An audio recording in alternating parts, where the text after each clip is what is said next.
All right.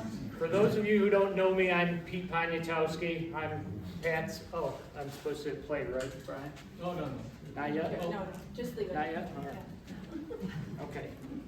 So anyways, I'm Pete Poniatowski. I'm Pat's favorite son-in-law, which also makes me Al's son-in-law, but definitely not his favorite, that's for sure.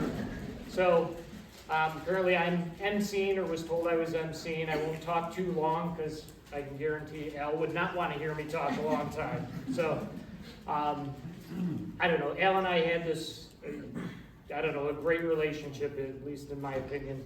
You know, we always gave each other crap about everything, right? You know, so. When did that start? Yeah, he apparently does it to a lot of people, right? So obviously this is a celebration of life about Al. We'll have a lot of fun, I think. I'm sure there'll be some tears and everything like that as well, but I think Al would want us to have a good time. I'm gonna jump back, or just a little thing about me and Al, I guess, not to make this about me, but at Pat's birthday party last year, I'm not gonna say how old she was or how old she turned, I'm a little smarter than that, right? But I came over to sit next to Al, right, and of course, what does he do? He picks up a knife and says, you know, really made it pretty clear that that seat was taken. You know? It wasn't for me to be there, so. I don't know, Al's a great man, was and still is, in my mind.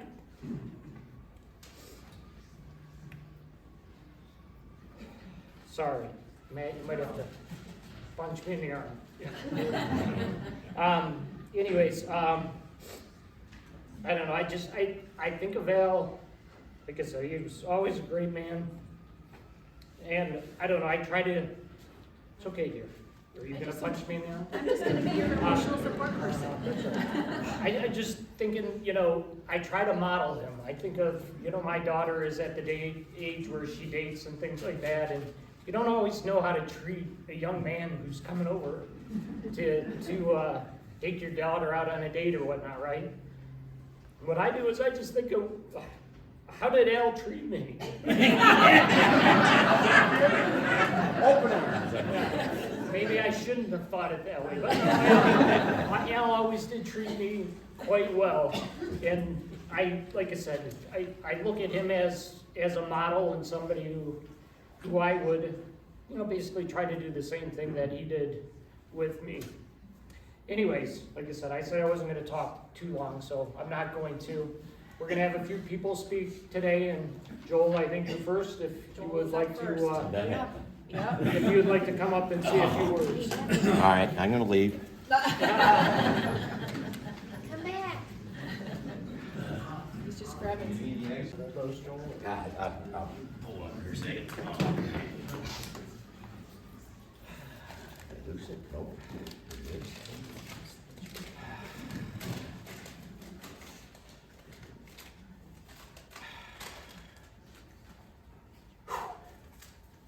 You know what? I'm going to get a bottle of water, because it's going to be Thank you, sir. So, this all kind of started with Mr. Alphonse Capone and company in the fall '86 when I started at the Highlands.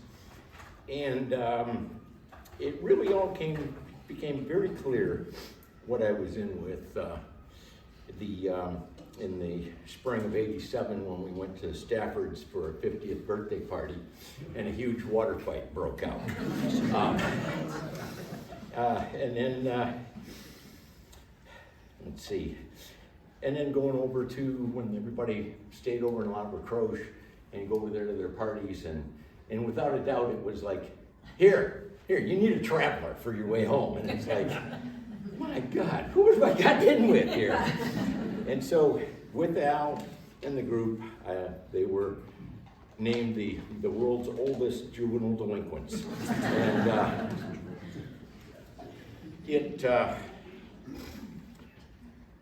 I mean, we worked hard and played hard. I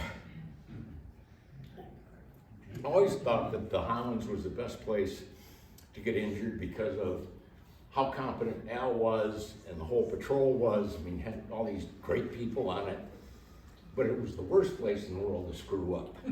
And my goodness, if you happen to screw up with the guy with a big nose, that was even worse. Mr. Payson and I got, he didn't really help. It was kind of my fault. I got the Golden Trickle Award one year, which is this award that the patrol has for basically who pissed off the public the most or peed on them. And Al and I were having a snowball fight in the line at the Express, and he happened to duck when the guy in front of him turned around and he got the snowball right in the face. So I went over there, and he immediately wanted to go see the area manager, and I said, well, you kind of are. And I said, in case you were wondering, this is the patrol director. We made a hell of an impression that day.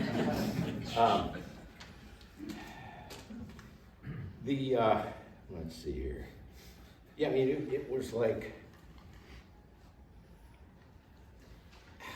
I'd work 3 days during the winter and then just deal and hang out and interact with these characters, with Al being the tip of the spear. Actually, he had the nose for it. Let's see. Just never had so much fun trading barbs with somebody.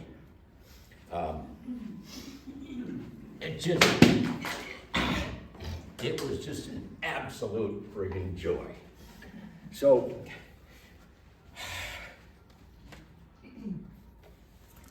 this was my Christmas card one year.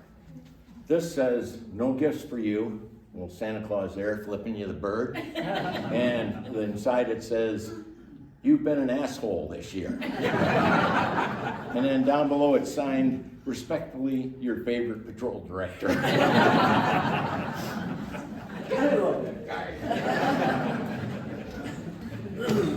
He also was trying to call me once, and he didn't put me through, so they said, well, what department does he work in? So I got the, what department does he work in? I was the area manager.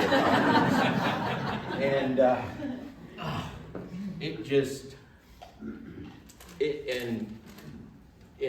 just the insults and the stuff that went back and forth were amazing.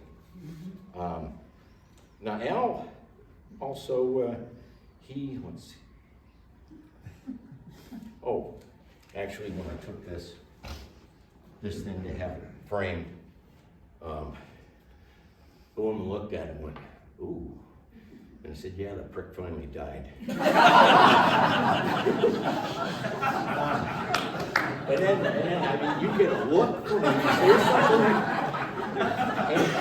For the people that have been on the patrol for a long time, she was either Ed Davis's daughter or granddaughter.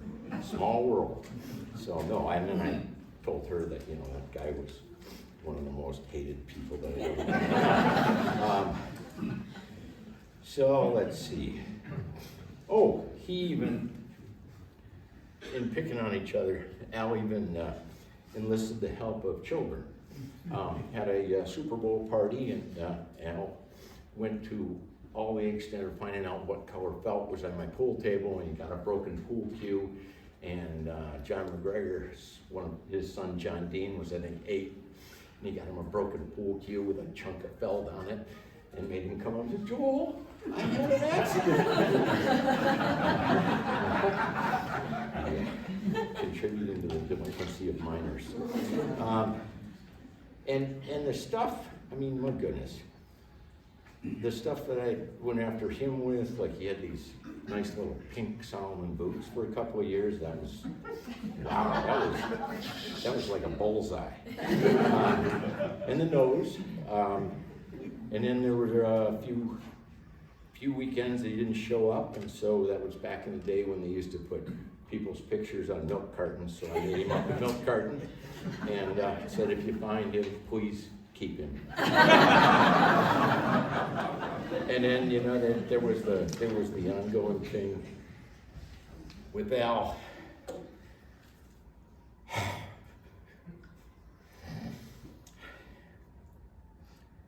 It was pretty much forever.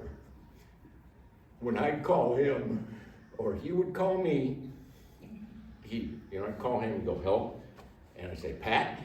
He'd say, no, it's Al. I said, damn it. And then it was usually followed up with, it's recorded, what do you want, asshole? And let's see, what else is in here that I can,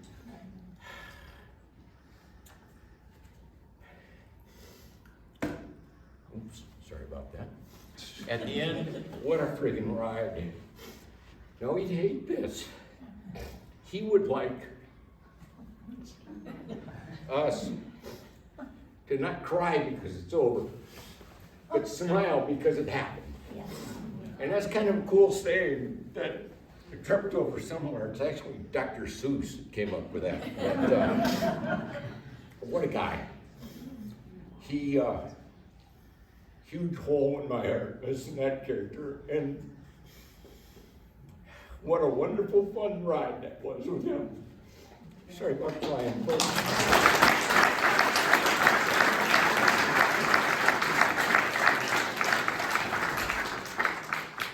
Yes, thank you, Joel. Welcome. Kind of think it's funny. I think he gave me those pink Solomon ski boots. And I switched to snowboarding.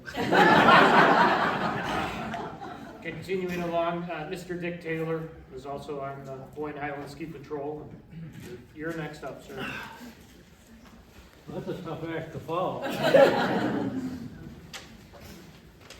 Well, I wrote it down because I don't ad-lib very well.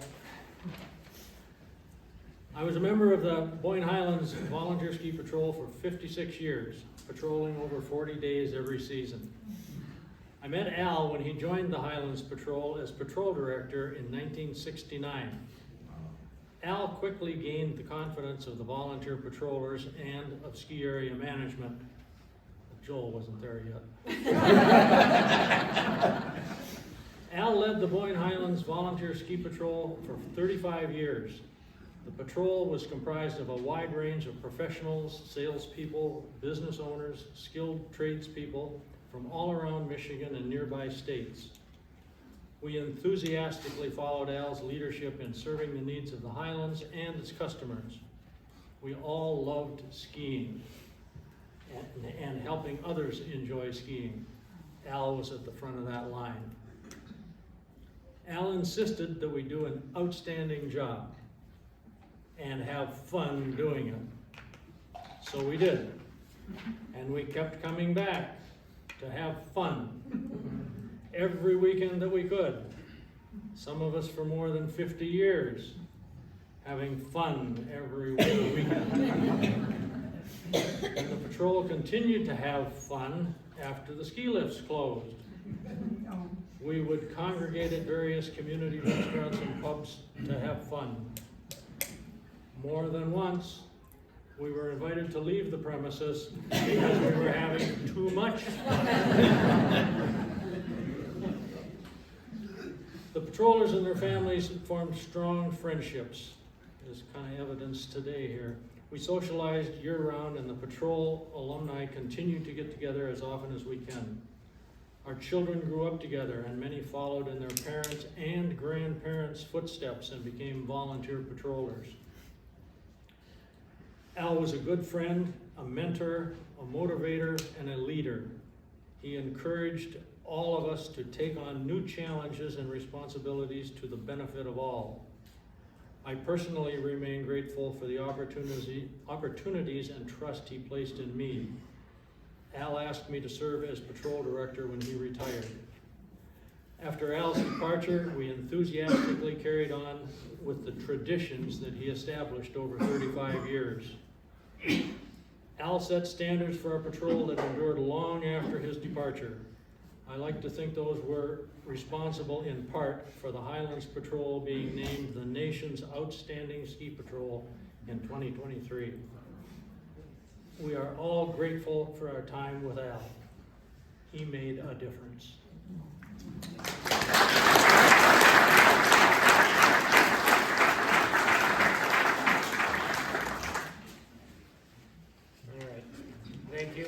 you, Dick. Apparently I'm up next, so get to reintroduce myself. For those of you who don't know who I am, no, I'm just kidding. So I'm gonna read a letter, actually, that my youngest brother wrote. At least I'll try to read it. He has a really, he's really good with the written word. And I think it speaks a lot about Al. It's actually an email that he sent to Tracy and myself a few days after Al passed.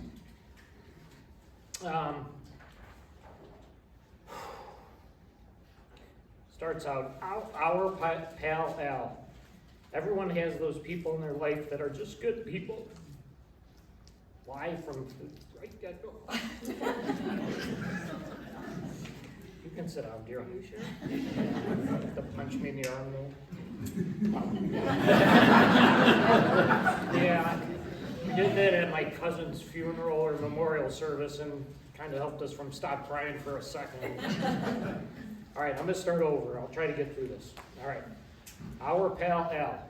Everyone has those people in their life that are just good people. The kind of people that make you feel welcome. The kind of people that make you feel valued and special. The kind of people that do things for you, even though there is absolutely no reason that they need to.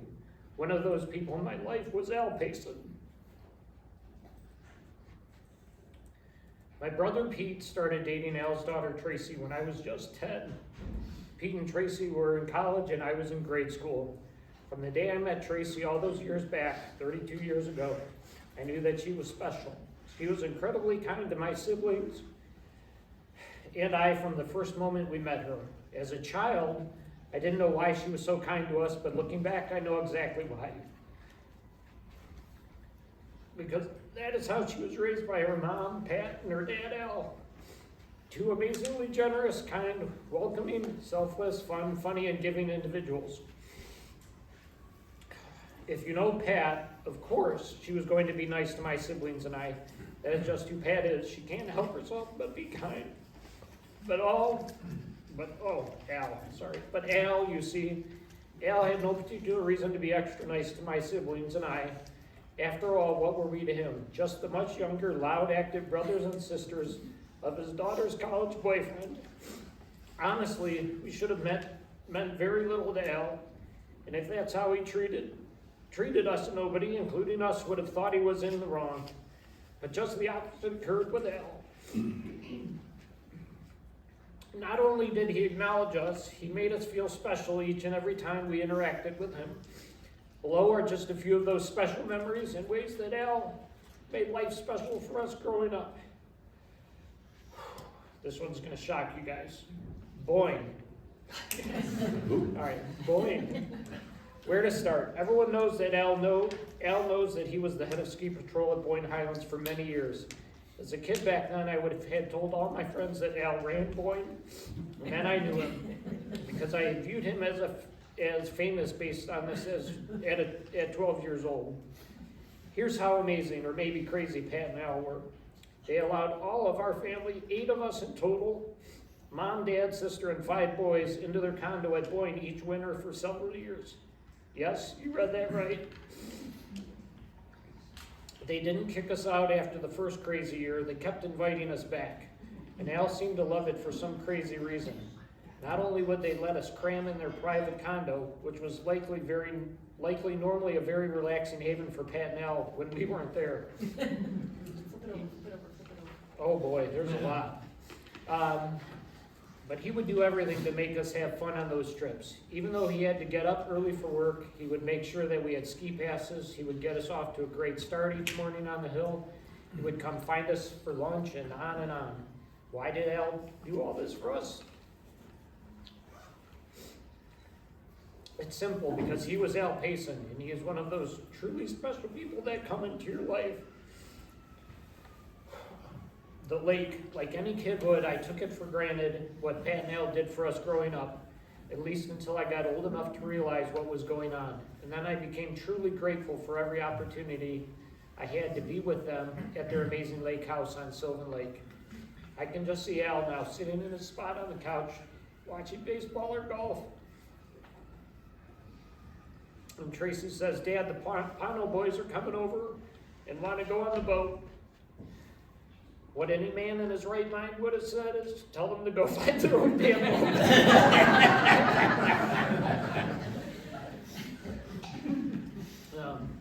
Yeah, tell them to go find their own damn boat. I'm not for hire, especially not for free. Definitely not while I'm watching this golf tournament. But not Al. Just like the winter times in Boyne, Pat and Al always hosted us at their house on the boat in the summer months. We would tube, water ski, wakeboard, swim, and hang out all day on their boat. And when we were done, Al would grill for us. This was something that Pat and Al did for us for many years. In fact, this came full circle for me when I was fortunate enough to bring my own children back to their house in 2014. When they got to live the magic of Sylvan Lake at Pat and Al's. Why did Al do all of this for us? It's simple, because he was Al Payson. And he was one of those truly special people that came into your life. 4th of July. I could have just included this part as part of the lake, but I had to take a moment here to separate for the 4th of July at Pat and Al's. It was typical Pat and Al at the lake, but it was always an extra special invite to get to go to their house for the fireworks. Aside from their gracious hosting as usual, I think what I remember most about the 4th of July celebration is how genuinely happy Al was to have everyone together each year for this. Al was the grill master. We all played in the yard, feeling special as thousands of people from all over walked past their yard. We got to be in VIP seating for this special event each year, laying in their backyard with the perfect view of the fireworks. That is what Pat and Al gave to us as kids and as we grew into young adults. Why did Al do all of this for us? It's simple, because he was Al Payson.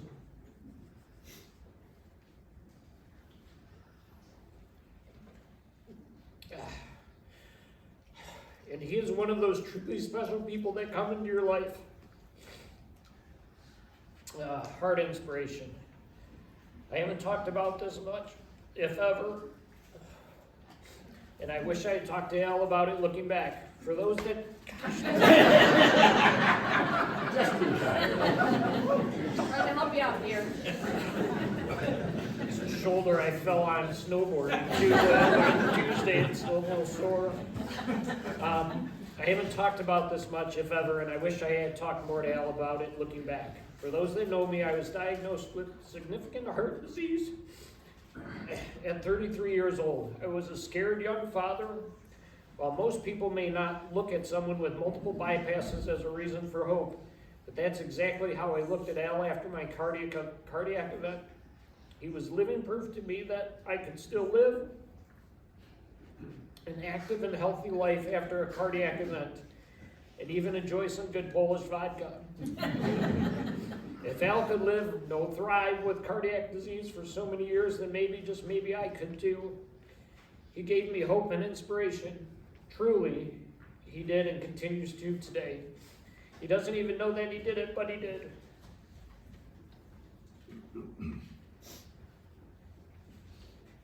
Why did Al do this for me? It's simple. Because he was Al Payson.